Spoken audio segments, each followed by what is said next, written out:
रही थी बढ़िया। तो कथा श्रोता तो जो बैठते नियम से सो बैठते ही थे। एक बहुत व्यस्त बुढ़िया आया करती वालिन थी, वो भी कथा सुनने जब अपना काम कर ले दही वगैरह बेचने आया करती थी। तो बेच करके जब फ्री हो जाए, फुर्सत में हो जाए, तो वो भी आधे घंटे 10 मिनट समय निकाल लिया करती। तो उस दिन व्यास जी कह रहे थे कि भगवान की कथा कितने कितनों के तार दी है और बड़े बड़े पापियों को भी तार दी है। अगर इस भव सागर से पार जाना चाहते हो, हम लोग कहाँ हैं? ये भव सागर है, और तो सागर है ही है, लेकिन ये भव सागर है। और इस भव सागर से पार जाने का मात्र एक ही उपाय है, भगवान नाम संकीर्तन, अथवा भगवान के नाम की नौका में बैठ जाएं बस। हिलामत। तो कह रहे थे कि भव सागर पार जाना चाहता है जीव तो सीताराम सीताराम, राधे श्याम कीर्तन करे, एक ही उपाय है। बुढ़िया तो ज्यादा पढ़ी लिखी नहीं थी, अर्थ लगाया नहीं उसने सोचा कि राम नाम जपने से अथवा कृष्ण नाम जपने से भव सागर बड़े बड़े समुद्र पार किए जा सकते हैं।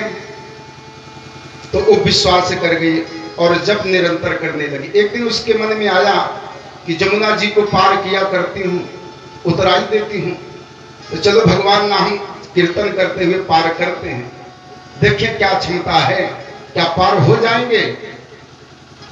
और उसने प्रेम से भगवान नाम संकीर्तन किया। जैसे जमुना जी में पैर रखा, देखिए भगवान की कृपा कि पैर उसका जल में डूबा नहीं, दूसरा पैर बढ़ाया, अब तो और जोर से कीर्तन होने लगा।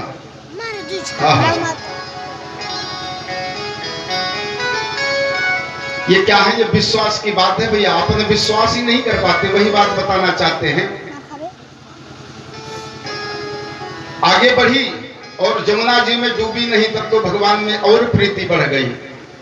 अब नित्य प्रति ऐसे उसका काम चलता।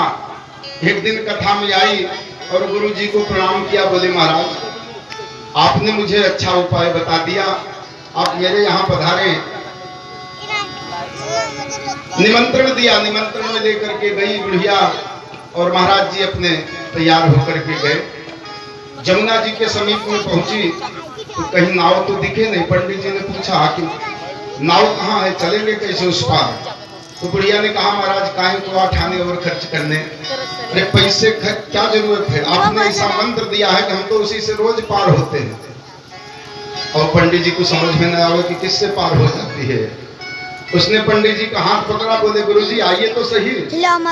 और जमुना जी में विश्वास पूर्वक कूद गई और वो डूबी नहीं। अब पंडित जी लगे कांपने की, जल में इसका पैर डूबा नहीं। ये क्या चक्कर है भैया? कहीं ऐसा तो नहीं भूत प्रेत हो, कोई चुड़ैल वगैरह हो? पंडित जी भी चुड़ैल में विश्वास करने लग गए, डर के मारे कांपने लगे। और ये कहती गुरुजी आओ, काहे को संकोच करते हो? अब गुरुजी तो डर के मारे बोले नहीं, बोले हमको यहीं छोड़ दो, लेकिन वो जबरदस्ती घसीट करके ले गई। अब पंडित जी के आधे जल में चले गए, कमर तक पानी हुआ। अब प्राण संकट में पड़े देख करके हनुमान चालीसा आदि का पाठ करने लगे, भगवान का स्मरण करने लगे। बुढ़िया जैसे तैसे लेकर, बुढ़िया कहती महाराज जी आप संकोच क्यों नहीं अपना मंत्र पढ़ते हो? अरे गुरुजी बोलो सीताराम, अरे भवसागर से पार करेगा, भवसागर से पार करेगा प्रभु का पावन नाम। गुरुजी बोलो सीताराम, बोलो सीताराम, गुरुजी बोलो सीताराम, बोलो सीताराम। अरे भवसागर से पार करेगा, भवसागर से पार करेगा प्रभु का पावन नाम। गुरुजी बोलो सीताराम, गुरुजी बोलो सीताराम, गुरुजी बोलो सीताराम।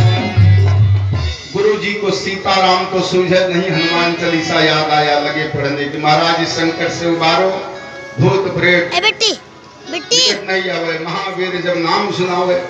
जैसे तैसे घसीटती हुई लेकर के जमुना के उस पार गई, भोजन कराया। दक्षिणा दिया, पंडित जी को विदा करने आई। गांव के कुछ लोग मिल गए। पंडित जी अभी तक इसी चक्कर में थे कि ये भूत है, लेकिन जब गांव के लोग मिले तब उनका साहस बढ़ा कि नहीं, भूत नहीं हो सकता है, ये तो गांव के लोग मिल रहे हैं। अब पूछे कि देवी एक बात तो बता दो कि तुम जमुना जी में डूबी क्यों नहीं? तो बुढ़िया ने कहा महाराज आपके द्वारा दिया हुआ मंत्र हमने जप किया। अभी तो कहते हैं भव सागर चहपार जो पावा, तो राम कथा ताकह दृढ़ नावा। भव सागर से पार जाना है तो भगवान नाम संकीर्तन करो। तो प्रभु हमने संकीर्तन किया, जिसके प्रभाव से हम पार हो जाए। तब पंडित जी को बड़ी ग्लानि हुई कि हम तो खाली मंच से कह दिया करते हैं। देखिए भैया, कहना और अनुसरण करना ये दोनों अलग अलग विषय है। कहें नहीं, कहें तो कुछ कम, लेकिन हम उस पर चिंतन जरूर करें। और अगर चिंतन हो गया तो बहुत